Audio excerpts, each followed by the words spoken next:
Calculating blood alcohol content and driving impairment, Part 3.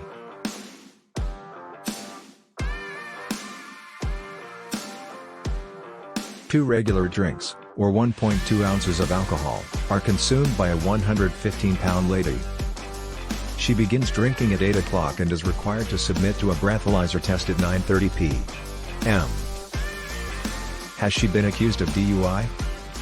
1.2 ounces multiplied by 10 equals 12. 115 pounds, 12 equals 0.10 BAC. 1 hour x 0.015 equals 0.015 times 0.10 to 0.015 equals 0.085 BAC. In this case, the woman is 0.005% over the legal limit and will be detained for driving while intoxicated. This is a crucial point to remember because many individuals mistakenly think that 2 drinks is the legal limit. It might be for certain folks. Remember that the woman in this instance was relatively small, weighing only 115 pounds. As a result, she had less fluid overall and a higher BAC.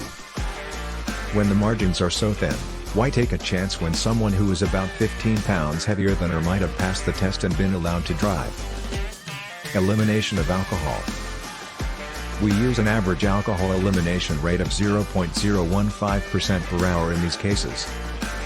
Alcohol can be eliminated from the body at a rate ranging from 0.013%, slower metabolism, to 0.018%, faster metabolism, every hour, depending on the individual's metabolism. It is quite challenging to assess metabolism accurately because it varies with weight and exercise level. The above described BAC calculation formula depends on the alcohol elimination rate, so picking the incorrect rate for oneself would result in an incorrect result. When calculating your BAC, if you overestimate the pace at which alcohol leaves your body, you can think that you are below the legal limit when in fact you are over it.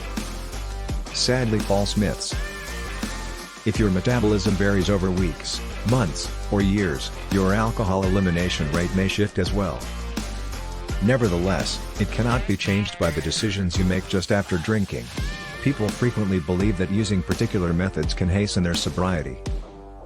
These strategies include drinking coffee, having a meal after drinking, exercising to make yourself sweat off the alcohol, and taking a shower.